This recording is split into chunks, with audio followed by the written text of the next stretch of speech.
Welcome to the Excel Pod.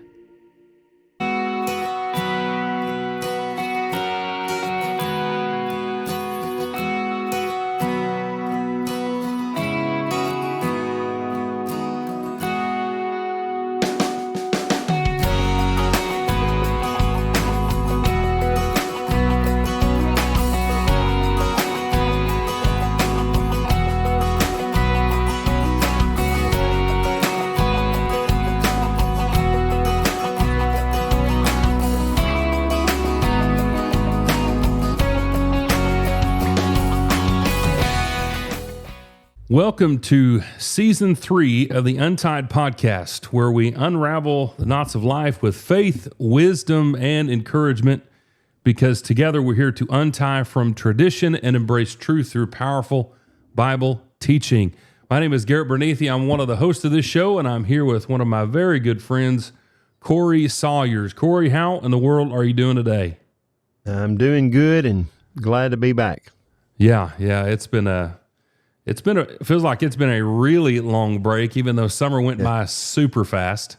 Yeah. But I'm glad to be back on here. And for all of those who are viewing this via either Excel TV or YouTube, probably noticed that we're one short. Tyler is not on here. Tyler is actually not going to be able to be with us this season. He is in the process of getting ready for an addition for his family, and we're really excited about that. And he had some other things that were going on that just prohibited him from being with us. And so we look forward to hopefully having him back on here, joining us for Season 4. But this season, it's going to be me and Corey, and we're going to have a lot of fun. We're going to talk about a lot of things, and I'm looking forward to it. So, Corey, let's get this thing started off right, man. What has been cooking? Well, lots of things this summer, of course, but we've had a hot and dry summer, so I haven't done as much outdoor cooking as I have typically been doing. It's just now getting to, I'm sure it's about the same in Oklahoma, but actually I think y'all have gotten some rain that we thought was heading to us, and about the time it got to the Mississippi River, it shot north or shot south. But yeah, anyway, I haven't been doing as much cooking outside as I normally have done. But now that we're finally, I think we're in a false fall right now. I think there's still probably another shot of heat coming at some point. But I've got plans at least this weekend to try to pull out the smoker and maybe do some jalapeno poppers and that type of thing for the ball game. So Yeah, I haven't been doing much cooking either, but outside we've done a few things this summer, but we have had an abnormally wet summer overall, but the last several weeks have been super hot, just brutal. But we've been pretty fortunate over this last week for things to cool down and got some rain and much needed rain, and that's been good. So. I'm just excited. Go ahead. I was going to say we had one of the things we do every year. Our local university here, the University of Tennessee at Martin, we feed the football team. They come back to campus and begin fall practice, and the cafeteria and whatnot is not up and running yet. So they have they try to get businesses and clubs like the Rotary clubs and that kind of thing to feed them a meal. But most of their meals, they, end up doing like pizza or hot dogs or, whatever. So we try to give them a home cooked meal, and all the ladies of the congregation make sides. And then me and about, 6 or 7 other guys, we grilled about 500 pounds of meat. There's about 125 or so coaches and players and everything. So we cook tenderloin, we cook chicken breasts, boneless chicken breasts, and then we cook a whole lot of kielbasa. And but of course, the Saturday we did that was like 99 degrees with about 99% humidity and heat index of about 117. They're telling people don't be doing anything outside to get you overheated. And we have 3 big grills that I'm going bouncing back and forth between. But that was probably the biggest cooking that we did. Yeah. In the off season here. Yeah. Well, that's pretty cool that you guys do that. We don't have a college here in Hydro. It's a pretty small town, but we have been pretty fortunate to be able to feed the teachers every year as they get ready for school, and we fed the baseball team the other day before a game, so that was all really good, and so cooked them a bunch of burgers, and it was really hot that day whenever I was doing that, and I thought, man, I don't know if I'm going to make it, so I cut it pretty close to when they showed up to when time the burgers were done, but luckily everything got done. We have some really good folks here that are always on board to help feed, whenever we do stuff like that. And that's always a good thing good community outreach and good way to be a part of things. So it's always awesome that you're able to do that. Yeah. It's one of those things you never know how, like we're not expecting to convert the whole football team next week, but it's just one of those things. Do a good deed and plant a seed, and you never know. You never go wrong by doing good deeds. So that's right. That's right. Speaking of football, it is football season, and in my opinion, and I know it is your humble opinion as well, this is the best time of year. Amen. You have football. It's good cooking season, and you have hunting season that is here. Dove season started here in Oklahoma, and so that means that deer season is right around the corner, and cool weather is right around the corner, and so this is my favorite time of year. Mine too. Yeah, so just watching football as much as I can is always a good thing. We watch so much baseball with the boys and basketball, and I love watching them play, but man, I miss football, and it's just really good to watch. So there was some really good games going on this weekend. Yeah. Starting off on Thursday night, there were some good games going, and we were talking about before we started recording the Texas-Ohio State game and Tennessee game, the Oklahoma game. There's so many that were on this weekend. It really was a great weekend to watch football. Yeah. Yeah. I tried to make sure that I had all of my duties taken care of by Friday afternoon so that starting Saturday morning, I could just sit on the couch and only thing I really got up for was to go to the kitchen and grab some more cheese dip or something. And, those are excused absences right there. Yeah. Yeah. So I just watched as many, football games I could and football related before they got started, the college game day and Corso's last pick and all that. And it's good to be back to those kinds of things in the Burr months. Mm-hmm. Yeah. There were some really good plays this weekend.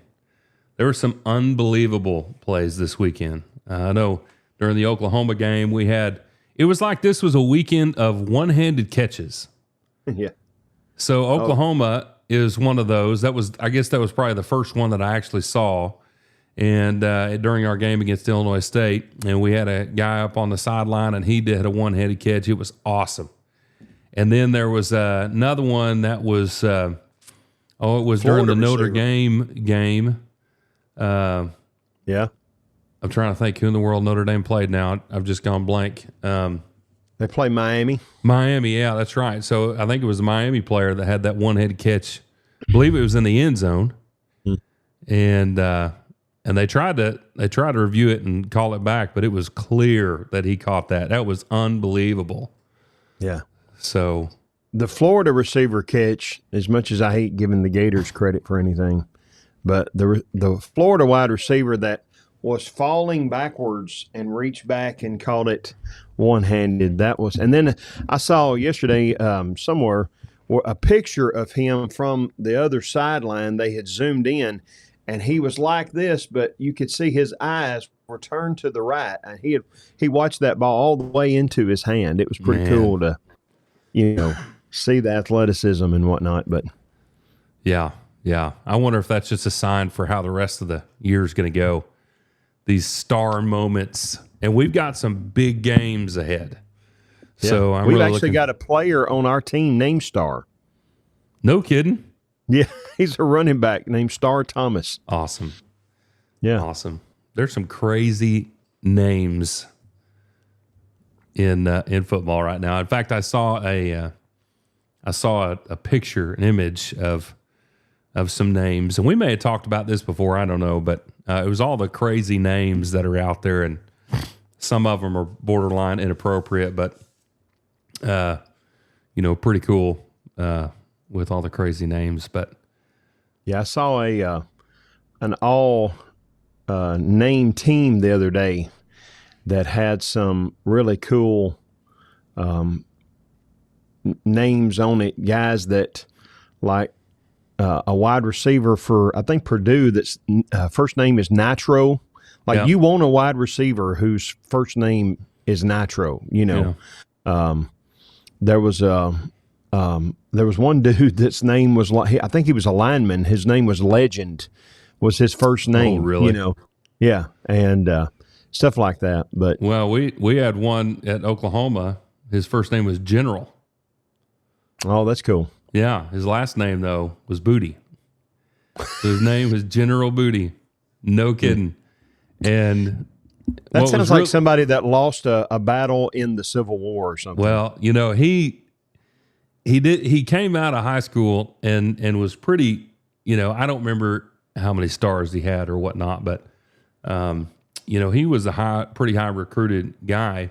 But we had, that we at Oklahoma, we have had some really, really good quarterbacks over the last 10 years. And that's when he got there. And so I think that I may have this wrong, but he was there toward, somewhere between Baker, Kyler, and, the next few quarterbacks that Jalen Hurts, he was kind of in that, and then just after, somewhere in there. And so there was no way that he was going to play. But he actually, he made some shirts that kind of played off of his last name, and I think made some good. He played the Boz card, and made some shirts that people would buy that they thought they were making fun of, but he was really getting the better of them. So yeah. Here's some of the names from the college football all name team for 2025. The quarterback's first name is God's Power. Godspower, all one word. Wow. Running back for the Montana Grizzlies, Tommy Running Rabbit. Good name for, one of the offensive linemen's name is Crush Sawyers. Wow. Sawyers or whatever. Another offensive lineman's King Large. That's what awesome. Yeah. Another offensive lineman, Haynes Hammer. Wow. That's what I want for my. And then one of the defensive linemen's name is Gentle Hunt. I don't know that Gentle is what I want in my defensive lineman. Oh, perfect. Yeah. A defensive back named Dude Person. Yeah, I've heard of that one. A defensive back named Mo, M-O-H, Bility. Yep. Mobility. Ghost Rouser. And then Deed Capper is the long snapper. Deed Capper, the long snapper. So, anyway. That should be his Instagram name or something. I'm not sure if all of these guys are like, is that their name or is that their nickname that became like their name, or whatever. But, I don't know. But I'm looking at the comments, and the first comment that pops up is, "Where's General Booty?" Yep. So there you go. Yep. Yeah, he's a legend for sure. Anyway. The greatest first name, and unfortunate for the last name, but it worked out. Yeah. Works out for him. Oh, well, football was the upside of my weekend. Hopefully I'll last through this, but because I've gotten what everybody has been getting around here. So the cough and all that. So today's probably really is the first day that I have felt pretty good. So I don't have all the other stuff, but still have a little bit of a cough. So for those who are listening in and you hear a cough in the background, that's just me leaning away, but it is definitely a lot better than it has been. So it's always good to get over being sick. I don't get sick very much, but whenever I do, man, it kind of knocks me down. So it's only once or twice a year, if that. But well, just keep that over in Oklahoma. Yep. I will do my best. I will do my best. Oh, well, Corey, we have I'm really excited about this season. It's hard to believe we're on season 3. I think, last year I said that. I still remember when you and I were, years ago talking about, hey, we should do a podcast. I remember calling you, hey, what do you think about this? Yeah, let's do this. And now we're on season 3 of the Untied Podcast on our own Excel Pod network. And so it's really cool how things have worked out. And there's a lot of stuff going on with Excel still more, and some really cool stuff that we'll probably be talking about and announcing throughout this season, and some different ads that we'll be running through to the podcast that you can hear if you're listening in, tuning in to us. But I'm excited about this year. I know that we'll both miss Tyler, but looking forward to having him back, and certainly praying for him and Natalie, and hoping everything will go well for the rest of the pregnancy, and whenever that new addition gets here. And so we're really excited for him and for them, and so we'll look forward to having him back. But you and I are going to have a lot of fun this year, or this season, and we're going to be talking about something pretty good, which is in the Psalms. And so we're going to spend the whole season in the Psalms, really looking at David in the Psalms, and we've got a number of things we're going to talk about. So, this is going to be really good. Right off the top, Corey, you teach Psalms. You spend a lot of time in the Psalms. Which Psalm, if you had a favorite one, which Psalm would you say is your favorite? Well, like a lot of times when you ask somebody, a preacher, what's your favorite book of the Bible? It's whichever one I'm studying. Which one it in? Yeah. Yeah. Psalm 8 is the one I usually say, because Psalm 8 is written from the perspective of a country boy raised on a farm, at least my view of it. Yeah. And I can kind of understand that perspective a little bit. But, you've got David talking about, he's praising God about how majestic he is. And he says that in the first and the last verse of this. But he talks about how, as great as God is in the smallest things, the birth of a baby, how many, in that world at that time, they didn't go to the hospital to have babies. How many family members had he seen, and even more than that, how many baby lambs had he seen born? How many, on the farm, that kind of thing. Yeah. Every time, especially, I know you'll agree with this, when you watch your own child being born, there's a sense of awe and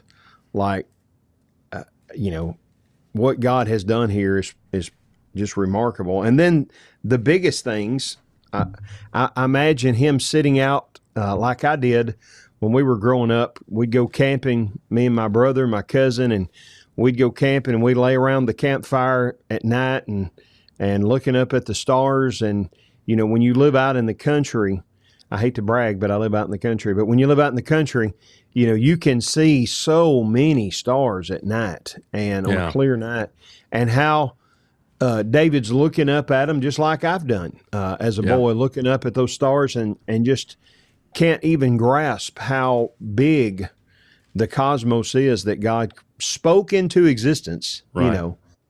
And then with all of that, he says, what am I?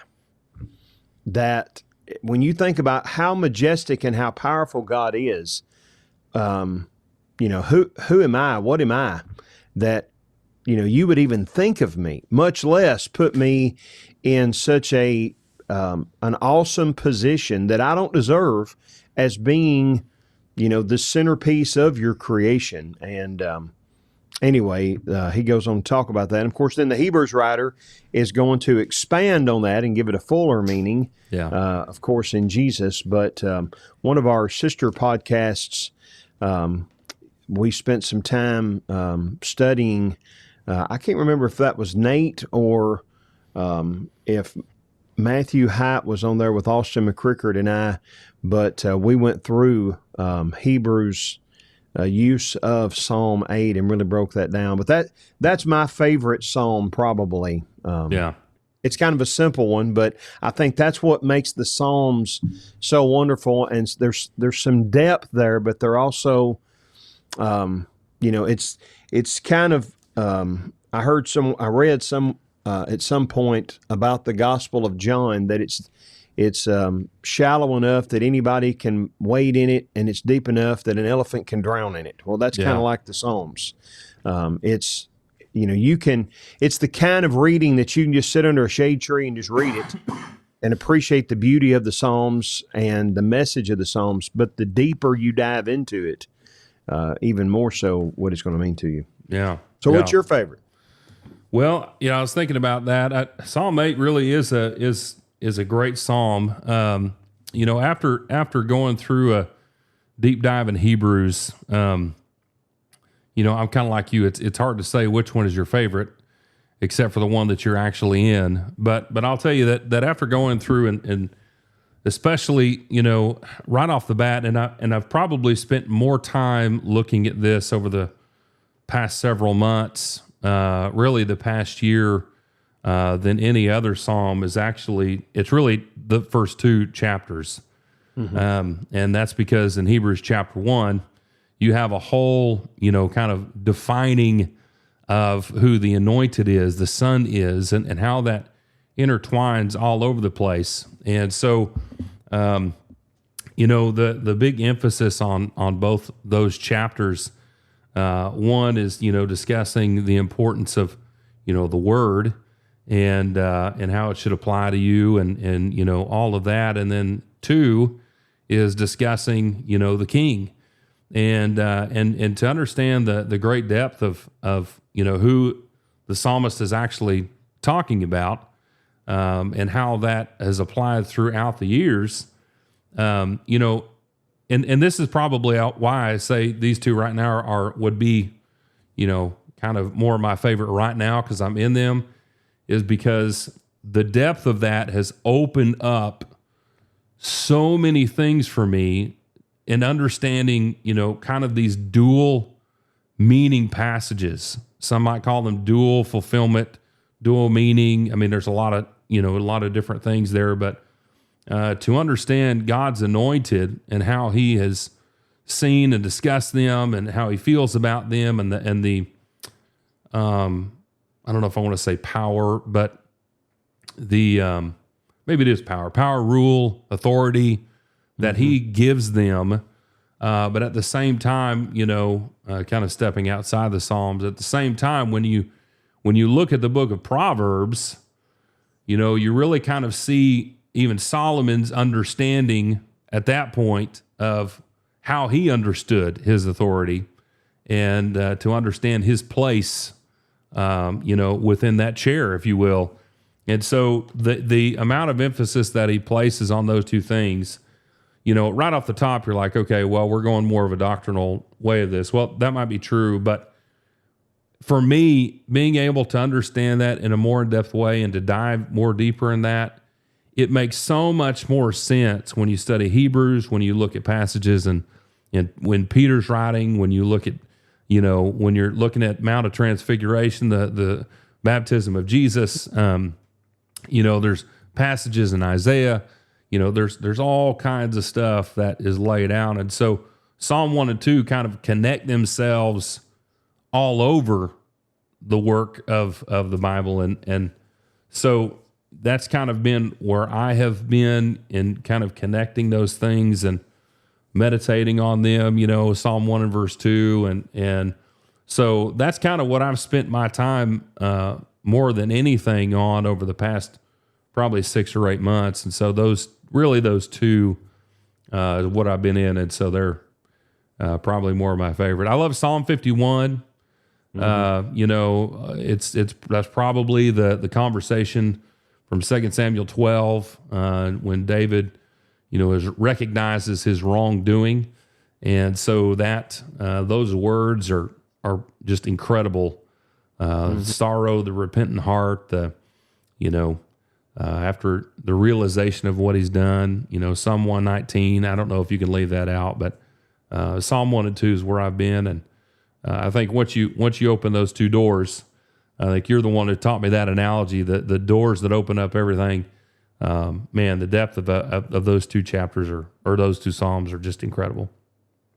Yeah, and one of the things to think about with the book of Psalms is they're not written chronologically, of course. They were arranged in a certain way. You think about like our psalm books. I've got one right up here. Our psalm books are arranged like the praise for the Lord that we use. I don't know about y'all. The Praise for the Lord Psalm book is basically arranged in alphabetical order. Yeah. Because of the length of some, they have to get them a little bit out. But why do it in alphabetical order? Well, that's a convenient way of laying it out, I guess. The Psalms were laid out in a different way, and one of the things that in my study of the Psalms that I've come to appreciate more and more was that it wasn't just I think it's funny that we talk about God and his power and his knowledge, and that he's not the author of chaos, and that everything he does, there's purpose. And then we say, but when it comes to the book of Psalms, he just kind of had them randomly thrown in there. Yeah. He guided the writing, but he didn't guide the putting them together. Well, I don't really buy that. And the more that I study them to see like the flow of the Psalms as you go through them. But I think that's the start is, 1 and 2 was put there but as this, if you don't have respect for the Word of God, and if you don't have respect for the anointed of God, then you're never going to be in a position to really lean on God or turn to God like the psalmist does, at least.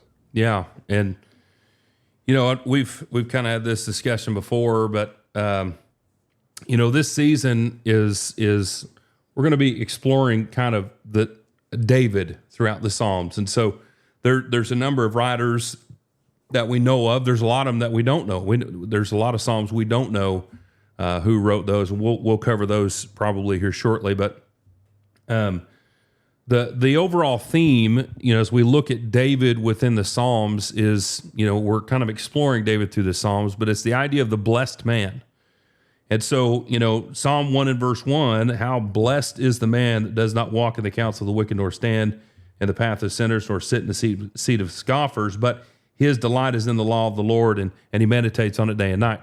And so this whole idea of how one can be blessed, is so awesome. And that's kind of, in a way, our theme for this year is looking at, how blessed that one is in every situation with God. And so looking at David throughout his life, there's some pretty lonely moments that he has. In fact, I was looking just a minute ago. Let me see if I can find it. Psalm 13, David is writing, "How long, O Lord, will you forget me forever?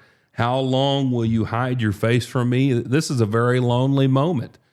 But still, even though he feels that God may not be there, God is still there. And so he is still talking to God even in his moments of loneliness. Well, you may not feel very blessed, but there are still blessings in those moments. And we'll be exploring those as we go throughout looking at the Psalms and David in the Psalms, because God really does bless the righteous. And he blesses those who seek him. And maybe that's the better way to say that is God will bless those who are seeking him in their life. And I think that we'll find that within the Psalms of David. Very gifted writer. I know sometimes we talk about David or some of these other Bible, quote unquote characters, as we call them.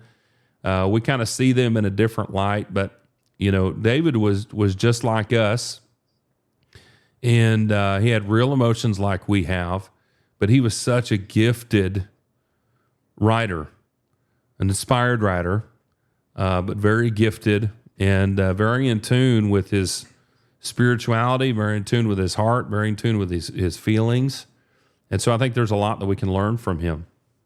Yeah, and that idea of blessed, if you look there in chapter 1 and verse 1, obviously is where it begins with, blessed is the man who walks not.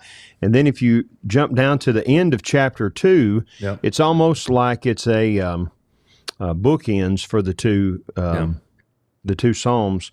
But blessed are all who take refuge in him.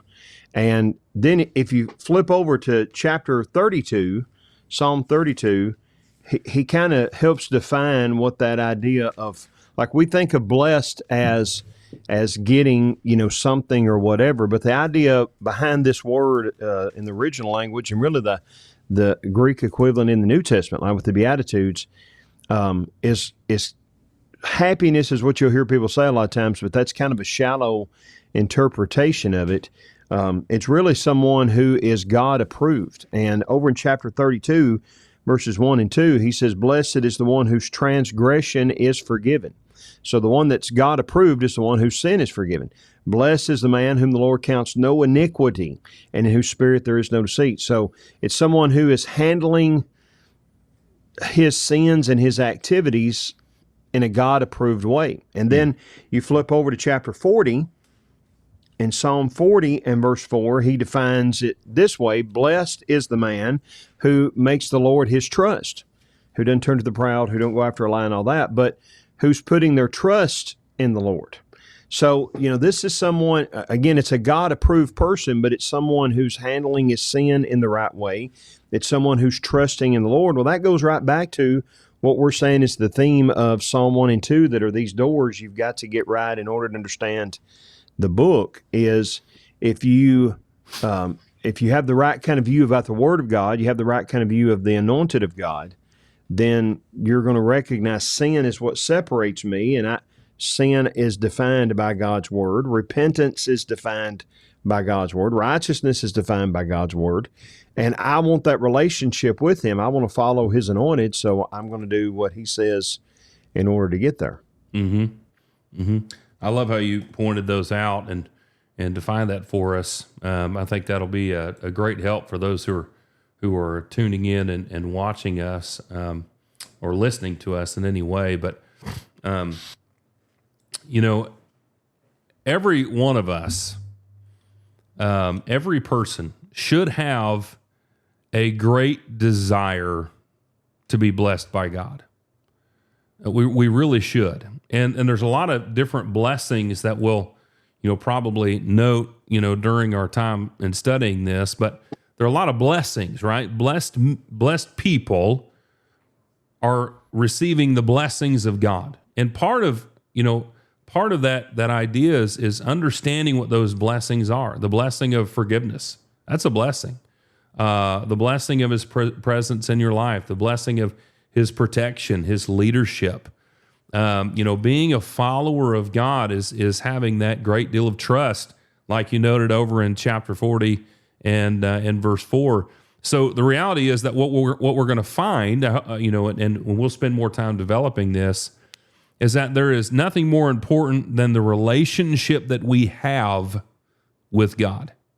There's nothing more important than that, because there's so many trials that we'll face. There are a lot of, bad decisions, bad relationships, physical struggles, sickness. There's all kinds of stuff that we're going to face, and the presence of God in our life and looking and following Him, it really is the thing that's going to help us to get through in a time of strength. And I think, again, there's so many examples that we can step outside of the book of Psalms to consider. But even in staying in, what we call wisdom literature, if you look at the book of Job, And Corey, I know that is another one that is one of your favorite books to study and to teach and to consider. But when we look at the book of Job, the thing that I have heard for so long is that, well, Job is talking about suffering, and we're looking for why good people have such a bad time, or why do good people suffer, and there's 100 ways to say that. But after studying Job and really over the last 2 years, I don't see the book like that really at all like that anymore. It's not that I don't see the suffering in there. I certainly do that. But what I'm seeing within Job is that Job is going through a terrible time, and the only thing that he is really concerned about, even with all the stuff he's going through, is his relationship with the Lord. Mm-hmm. And I think that we see that within the writings of David, really within all the Psalms. But, I really love what Dan Winkler said one time. I don't remember where I heard this, and maybe I've quoted this on here before, but Dan Winkler at one point said, the Psalms are about three things: problems, pray about them, and praise God for his involvement in your life. And I thought that was just so powerful whenever he said that, because it's a recognition that no matter what you're going through, we really do need to seek God's counsel in our life and, concentrate on following him throughout the good and bad times of our life, because his presence really does mean something for all of us. Yeah. And, basically, there's two main types of psalms: lament and praise. At the beginning of the book of Psalms, there's a lot of lament, a little bit of praise. By the time you get to the end of the book, a little bit of lament, a lot of praise. But it's not. You're right. It's not just the suffering. It's kind of like the other illustration I always use with Psalms is, and some that are listening to this probably won't remember when smartphones first came out, Yeah. and they were trying to convince everybody to buy them, and they would have commercials. There's an app for that. Whatever it is that you are doing or need to do or whatever, there's an app for that. You need a bookkeeping device. Well, there's an app for that. You need a level. There's an app for that, whatever. And there's a psalm for that, whatever you're going through, good or bad on the spectrum. But it's all about relationship with God. In the hard times, I want to turn to God and trust in him. In the good times, I want to turn to God and praise him. And, sometimes our suffering is the excuse we'll use or whatever that pushes us away from our relationship with God, because we'll blame God or whatever. But also, a lot of times it's our good times that we go through, maybe even more so. When things are going well, we forget about our relationship with God and how important that is. And to remember that not only do we turn to God in times of suffering, but that we also turn to him to praise him in good times. I mean, there's a reason why of the ones that we know who wrote them, David wrote the most. He's the man after God's own heart. Yeah.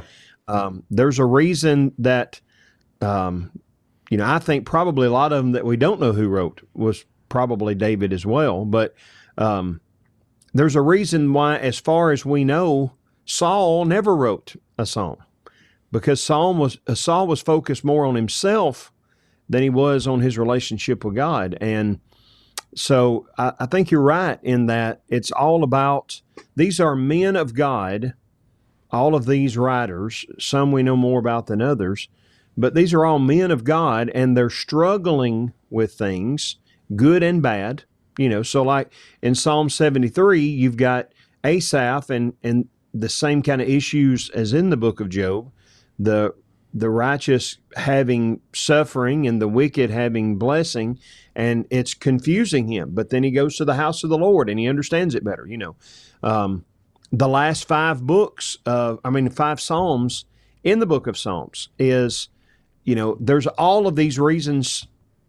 When we look around the beauty of creation and everything that we have, there's lots of reasons to sometimes get lost in the fact that we have that because of God. But the psalmist doesn't. He recognizes. And so good, bad, there's psalms for sickness, and there's psalms for defeat, and there's psalms when your friends turn against you, and there's psalms when you feel alone, and there's psalms when you're dealing with death, and all these different things, the real emotions that we go through. Psalms is one of the most real books that there is, practical books, and we sometimes I think we miss that because we pick a verse out of a psalm rather than take the psalm as its whole. We try to, I think, sometimes get too technical with them rather than, like I said, just sitting under a shade tree and reading them and letting them help us grow. And,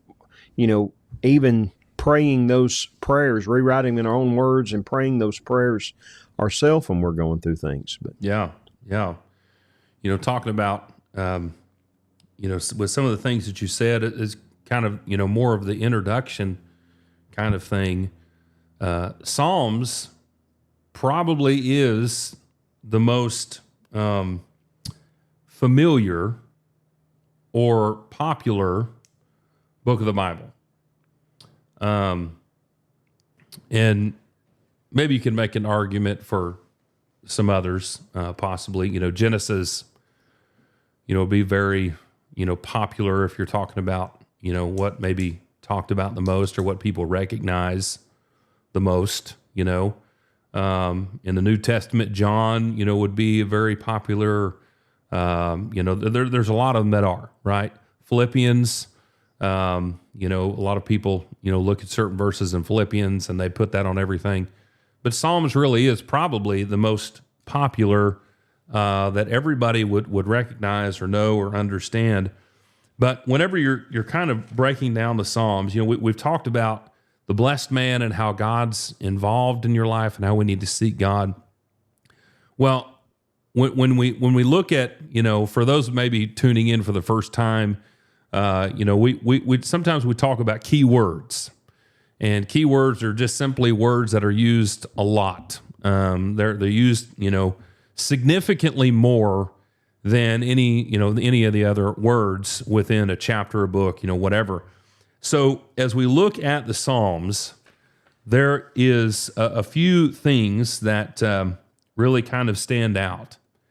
And the number one thing that stands out as far as something that's mentioned more than anything is the word or name God.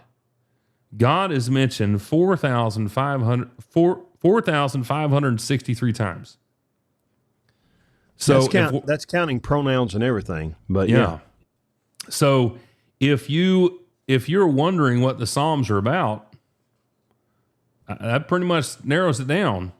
That this really is about it. It really is about God. There are a number of other things that that are discussed. You have the idea of enemies. That's almost 650 times. It's the wicked person, 459. The righteous person, 417. And we're not getting too far in the weeds on all these key words that are here, but by far, God is mentioned more times than any of those, and so. I think that's pretty telling about the book itself and how it can help you. And when you look at the writers themselves, their love toward God, their understanding of God, the way they look at God, it really is something to consider. So, and I've told people this. I've taught class, and I've said this in class. I've done lessons on the Psalms. In fact, I did 2 of them this summer that were both kind of an introduction or a journey through the Psalms. And I believe that this is important for people to know. And Corey, I think that you would agree with this. When we look at the Psalms, we look at it, unfortunately, like and you kind of alluded to this earlier, as one solid writing. Like the book of Matthew. And all of a sudden we see that there are, a vast, there's a huge difference in chapters between Psalms and Matthew. And so when we look at this large number of Psalms and we think, oh my goodness, this is going to take forever for me to read. Well, one of the most important things that I have learned about the Psalms, and Corey, you're the one who taught me this, is the Psalms are not designed or meant for you to just read through. They're meant for you to take your time in.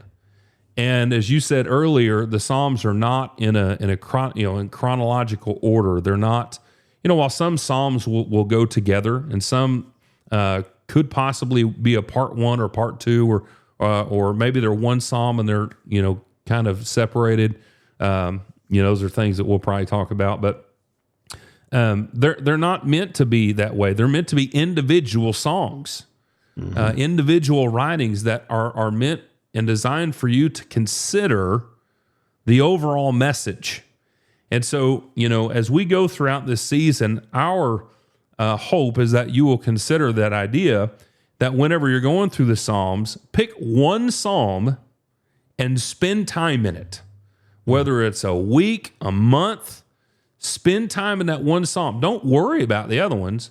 Just spend time there and consider what it's saying and how it, the application of it and what it means, and just go through it over and over. That is how the Psalms are actually designed. And Corey, you may have a better way of saying that, but how they're designed for us to, kind of the intake of Scripture here, for us to be meditating on the things that is being said, especially when you consider that God is a huge part of this message, and we need to, have a good mindset about that. Yeah, and what you were talking about a while ago about God being mentioned over 4,500 times, in relation to that, the psalmist is mentioned over 2,000 times. Yeah. So that's what it's really all about, is relationship between someone who trusts in God and the Lord, okay? All these different things. That's the big picture message. But each one of these psalms is its own work, and it would be kind of like, we're going to sing the first verse of song number 222, and then we're going to sing the chorus of 287, and then we're going to, we would never do that with our song book. But that's the way that we do with their song book, their prayer book. But the way I've always illustrated it is like you've seen these pictures, and I used to know what the word for them was, but I can't think of it right now. But it's like a picture made up of a bunch of pictures. So like if you're standing back, mosaic. If you're standing back, 15 feet from it, you see a picture maybe of Garrett Bernethy. Okay. And then as you walk up, you realize that it's made up of all these little squares, and one of those pictures might be a picture of Garrett Bernethy in the pulpit preaching. And one of those might be hugging his wife. And one might be him sitting in a deer stand. And one might be standing at a grill. And one might be... So all of these little pictures are little snippets of the big picture of who Garrett Bernethy is. But each picture is its own... Well, that's the Psalms. There's this big picture of the relationship between God and the psalmist, and each one of these is a little picture of the, in a particular circumstance. So when dealing with suffering, or when dealing with anger, or when dealing with victory, or when dealing, whatever, in that moment, how do I grow in my relationship with God? And that's what the big picture is all about. But each of these individual psalms are meant to be studied individually on their own, in their own context, in that way. Yeah. And that, for me, I love the idea of shrinking something down. A lot of people, just with the Bible itself, it's a massive work. And to be able to shrink it down, that helps me from a mental standpoint. I've said before, I'm not a guy who's gonna sit, all the time and just read. I don't go to the coffee shop and read. I'm really not a reader. And so when I see a huge work, whether it's the Bible or, I don't know, some of those huge books that are out there, I'm looking at that, and it might have a great title, might have a great cover, but I'm looking at size going, yeah, that's not for me. So when I look at the whole, there's 150 Psalms, I'm going, man, that's a lot. But when I'm able to shrink it down and understand, how it's put together, now all of a sudden it's not so intimidating anymore. And there's actually, if you're talking, there's what's considered 5 books in the Psalms. And those are broke down, book 1, 2, 3, 4, and 5, and we can put those in the show notes. But, that's kind of how it's broken down. You actually see that in your Bible. It'll actually have book 1, 2, 3, 4, so on and so forth. And so when you understand, kind of the breakdown of that shrinks it down some. There's 5 books. Okay, well, I can concentrate on 1 book or 2 book or whatever. But then understanding that every single psalm, really is a single song. Well, that gives me a bite-sized chunk that I can consider for whatever amount of time. And, for me at least, that really is a great help. And I would assume that probably there are a lot more people out there that are like that. Yeah, not only just in Bible study, but even in preaching and teaching. Sometimes it's hard to know where to stop and start. And we sometimes will talk about, this is a bad chapter break or whatever. Well, sometimes we'll point out the fact that, now remember, the chapter breaks aren't inspired, so don't lose the thought.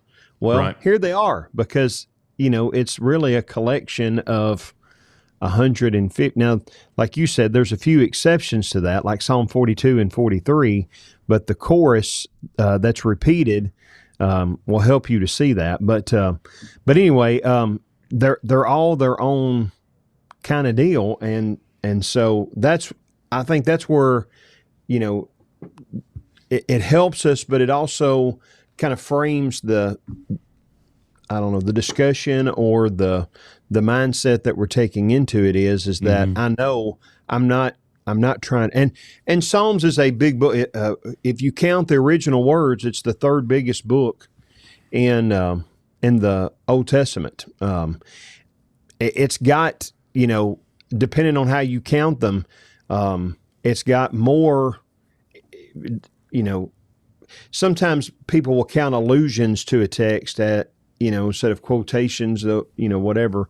But it depends on how you count it. Every list you'll see is either Isaiah 1, Psalms 2, or Psalms 1, Isaiah 2, in the number of times that it's quoted or alluded to or whatever in the New Testament. So, it's an important book for a lot of reasons. And again, I think we think it's a big old book. How do I get my mind wrapped all? Well, you start with Psalm 1, and then you go to Psalm 2, and then you go, that helps a lot. I think to just put it in some context for us that way. Yeah, and Corey, these are actually, I believe, from you, but to study the Psalms, here's 3 points that might help a person if they're studying through the Psalms. Number 1 is don't be in a hurry. Don't be in a hurry too. And Psalm 1 and verse 2 talks about it, and he meditates day and night. Well, the idea of meditation, or as Corey has defined it for me, and it is stuck in my mind, it makes so much sense, chewing on the cud, just chewing on it, that really is how these are meant to be studied. And so take your time. Don't be in a hurry. Secondly, keep in mind that there is a historical context that's going on. This is talking about Israel's history, the things that they're going through at that time. I recently had a conversation with a good brother over Psalm chapter 2 and verse 7. We had mentioned it in class as we were studying a few other things and talking about the anointed. And he had just gotten out of listening to a sermon about how that was about Jesus and all that stuff. And one of the things that me and him talked about was the consideration that nobody knew about Jesus whenever Psalm 2 was written. So while it is alluded to, and it does have a meaning of Jesus according to Hebrews chapter 1, who is the anointed that they're discussing. So there's a historical context around that. We mentioned Psalm 51, going back to 2 Samuel 12, during the time when David was called out for his sin. So we're going to find a lot of that within the Psalms that we covered during this season. of actually what's going on within David's life. And so we have to keep that in mind. And then 3 is the understanding that we're not reading history necessarily, although we are looking about historical context, but we're reading about, we're reading poetry. And so we really need to look to that, the certain type of, style or flavor of the poetry that's being written. And then, all of that needs to be considered whenever we're going through each of the Psalms as we do that throughout the season. And of course, we hope that, those who are listening and tuning in, watching, that you will take some time on your own outside of where we discuss these things to study these Psalms on your own. I can say this for myself, that I have appreciated the Psalms more and more as I've grown older and gone through things and studied them more and taken classes on them and taught through them over the period of the last 5 to 10 years, that there really is a huge deal of what am I trying to say? You will receive great blessings in your life of understanding, what the Psalms are about and how they can help you. You truly will be blessed by them, and they can help you through some really, great times of struggle. Yeah. And I think what you brought out, one of those things is really important about it being poetry. About 40% of the Old Testament is poetic, So it's important for us to understand not only what we normally call those 5 books of poetry, but, Lamentations and so much of Isaiah and different places, that there's lots of poetry in the Old Testament. Well, poetry, you've got to give it some poetic license and exaggeration at some point. So, again, I don't know that this is where we need to go to make our theological arguments, not to say that it's not biblically sound, but you have to understand that some of the things that are written in poetry it's not like when Paul was writing the letter that we call Ephesians, he's writing a doctrinal dissertation about the church, what God has done for us and what we ought to do for him in return. That's not what David is doing when he sat down and wrote Psalm 22 or Psalm 51. He's writing about the way he feels. Yeah. And so sometimes it will be, it's true because it is the way he feels, and it's the way that we feel sometimes. Why have you turned your ears from me? Why will you not listen to my prayer? Well, has God really forgotten about David? No, God can't forget because he's God. Has God not listened to David? Is he unaware of David's circumstances? Of course, none of those things are true, but that's the way that he feels.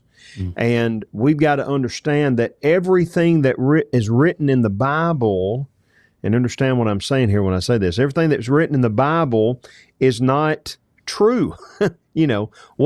What Satan said to Eve was not true. Right. What he said to Jesus was not true. Some of the things that the friends said to Job was maybe true in certain contexts, but the application they were making of it was not true. Right. Some of the things that is said isn't true, but it's the way they fit. So like in Psalm 22,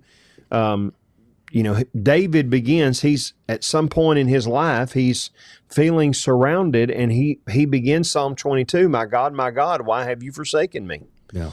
And I believe that Jesus was feeling the same way, and there's lots of parallels from Psalm 22 to Jesus's that's seen on Calvary, but I believe that's what he was feeling, which is why he said, my God, why have you forsaken me?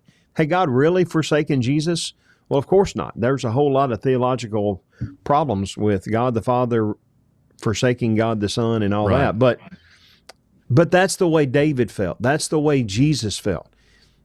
A lot of the people that are listening to this, you and I, have at times, we either have felt like God forgot all about us, or probably at some point in our life we will forget like God forgot all about us.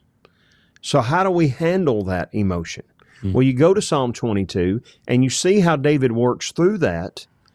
And then by the end of the psalm, he says, but I know you've always taken care of me, and I know you're going to now.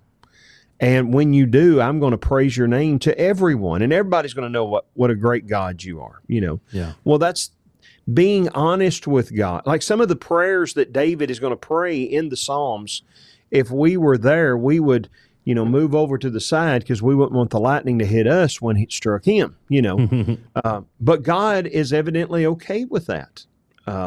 Very similar to the prayers that Job prayed in the book of Job. And at the end of it, God said the three friends sinned.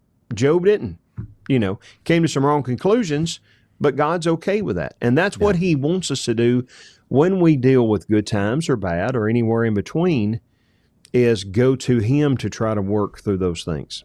Yeah. So this is, the Psalms help us to understand the journey of life in a lot of ways, and the relationship between the blessed man and God. And I think that's important, and that's why it's so applicable to everyday life, is that it really does give you the everyday scenario that we face. Now, are we all going to be hiding in a cave, from the king as he's trying to kill us? Maybe not. But, are there horrible circumstances that a person may face in their life where it seems like everybody's against you? Sure. There's a lot of these things that we can connect with, and we can read about these things, and like you said, figure out, how did David get through this? Because, so many people have that question. How am I going to get through today with the issues I'm facing? And it feels like the whole world is over. And, you've been there, I've been there, a lot of people have been there. And so reading through, these Psalms can help us to figure out, listen, life really is, every day is what it is. And tomorrow we're going to have something different. And so we've got to make it through today. Well, what's the best way that I can make it through the day? Well, the best thing that I can do right now is go to God. I feel like he's forgotten me. I'm still going to go to him. I feel unbelievably hurt. I'm still going to go to him. And so these are real life scenarios that are written in this way that can connect with our emotions to help us to rationalize and move forward with the reality of life and our situation, and understand that God truly is in control of everything. And we need to lean on him for understanding. We need to lean on him when we're hurt. We need to lean on him when things just seem, detrimental in our life, and really put our trust in him. Yeah. And that is, the Psalms help us on this journey of life as we strive to lean on our faith toward him. And like you alluded to, Jesus understood that. Jesus mentioned, he mentioned in the Psalms, Luke 24:44, the Psalms are about him. He's quoting the Psalm on Calvary. He recognizes that stuff. And to show the humanity of David, God's anointed king, and even the humanity of Jesus, God's anointed king, and how they both relied on God, as men,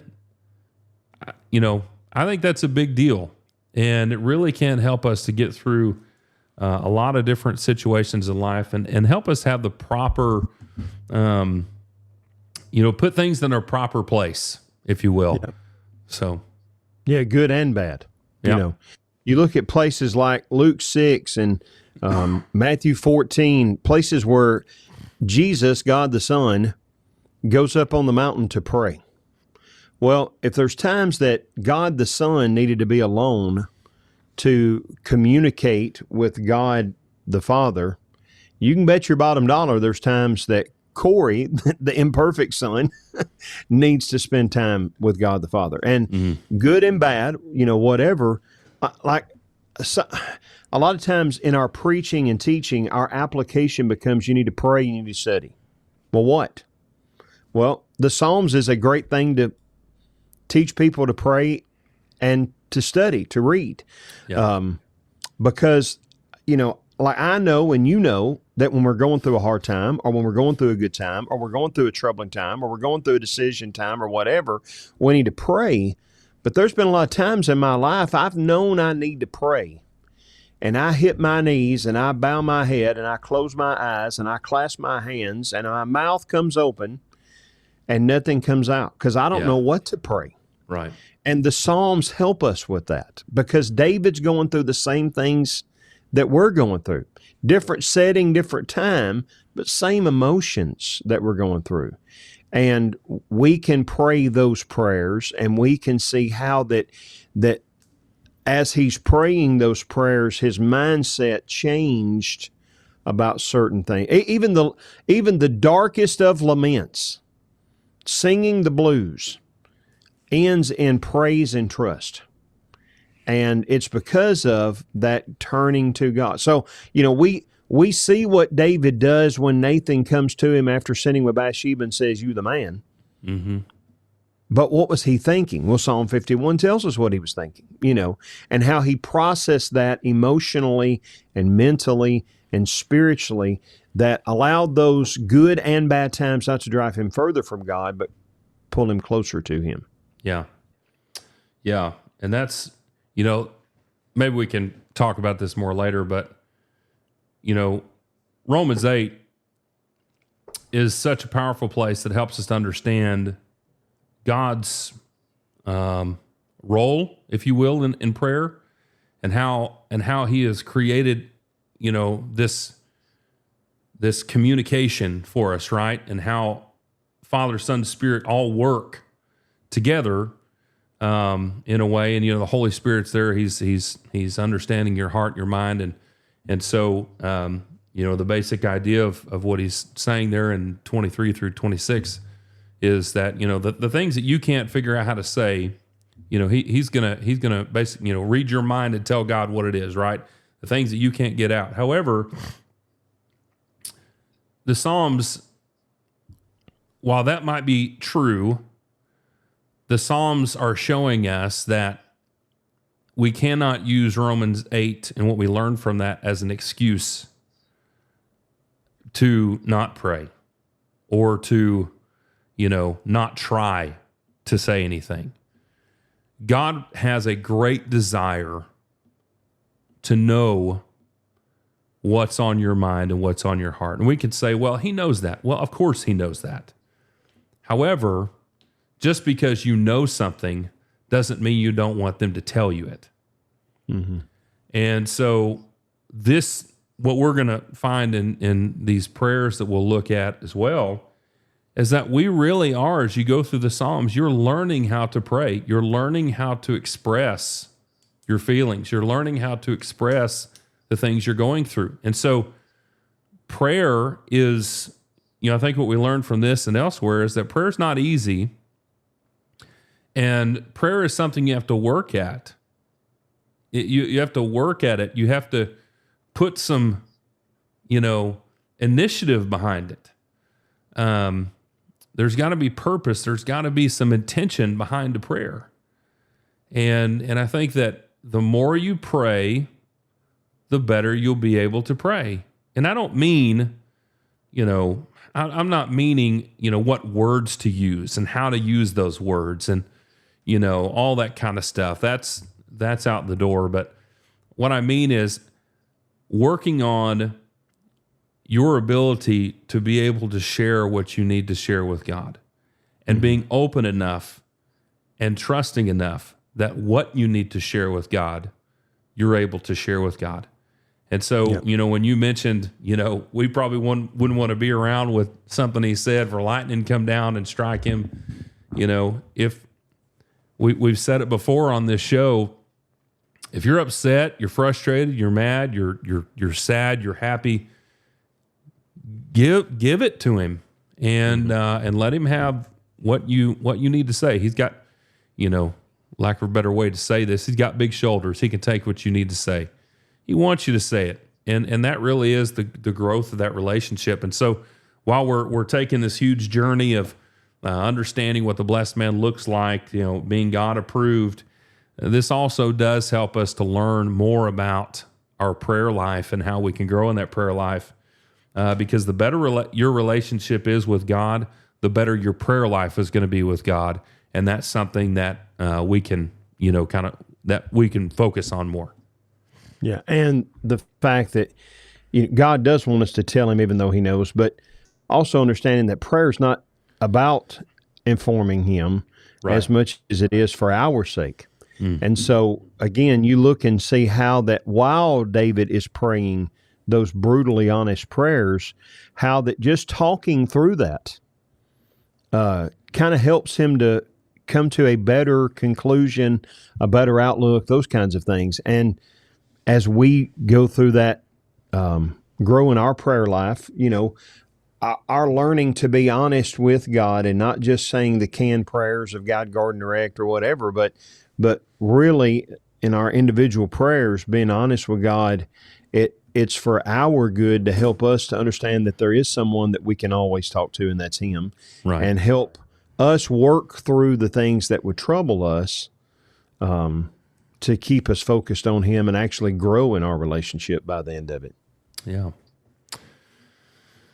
Well, I'm looking forward to the rest of our study throughout this season of the Psalms and looking at these. And I hope if you're tuning in that you prepare yourself for the following week. And so next week we're going to be looking at Psalms 1 and 2, and we're gonna study those two Psalms and talk about them and consider how they can impact us in our life. So we encourage all of our listeners or those who are viewing this to read through those two Psalms as we get ready for next week. And of course, we remind you that every Thursday at noon is when every episode comes out for us, and you can check us out or tune in on any of the major podcasting platforms. You can go to our website, excelstabor.net, go to the Excel Pod, and check us out there. We've got a little bit of a website change. We've done a few things there, and so it might look a little bit different. Still in the process of getting that done, but you can catch us anywhere on there. We'll put all this stuff in the show notes so that you can stay closely connected to what we're doing as we go in through our study of this. So, Corey, I'm excited about this. There's been a lot that we've covered today, and excited to go on this journey with you and discuss all these different Psalms and looking at David. I know that I'm going to grow a lot from this, and hopefully all of our listeners will as well. So, anything that you want to leave us with before we close this season 3, episode 1 out? No. Well, one of the things that it's kind of a pet peeve of mine. You said it right. Psalms 1 and 2. It's the book of Psalms, but it's individual psalm, an individual psalm. So it's Psalm 23, not Psalms 23. So we'll try to do good about that, but we want you to as well. So anyway, doing away with the plural. That's what we're doing here. That's right. That's right. We wouldn't say open up your songbook to Songs 892. I'm going to start doing that and see if anybody will point out that. Oh, me. I'm going to make every book plural. Turn over to Matthew's chapter 12. Matthew chapters 17. Chapters 17 verses. See if anybody says anything. They're going to be like, that poor guy. Bless his heart. Bless his heart. He never went to school, did he? Yeah. Yeah. Would probably be corrected pretty good. Some people are, they're all about the grammar and stuff. Yeah. The message of the sermon, questionable if they get that. But that's right. There's something wrong in that PowerPoint, buddy. Anyway, I digress. Oh man. Well, I'm excited about this season. I'm so glad to be back. And I'm just, this is going to be a great time together, a great study. And we're glad that all of you who are listening and tuning in whatever way that you've joined us for our first episode back in this season 3. Again, we're excited about this. We hope that you are. Please like, follow, share, and subscribe to our podcast. It helps us to grow in a lot of ways. And the more that we're able to have, the more likes and all that stuff, it just helps the podcast to get out there even more. And so we hope that if you deem this podcast worthy, that you will do that. Share it with your congregations, your friends, your family, to help us to grow and go into study with more and more people as we do this. And so I'm glad to be back. It's been a great show, but as everything comes to an end. And so we look forward to being back with you next week on Thursday, as we'll air at noon on that day. And so thank you for joining us today. And until next time, we hope that you will continue to be blessed in your walk with the Lord. And we hope that you'll stay untied.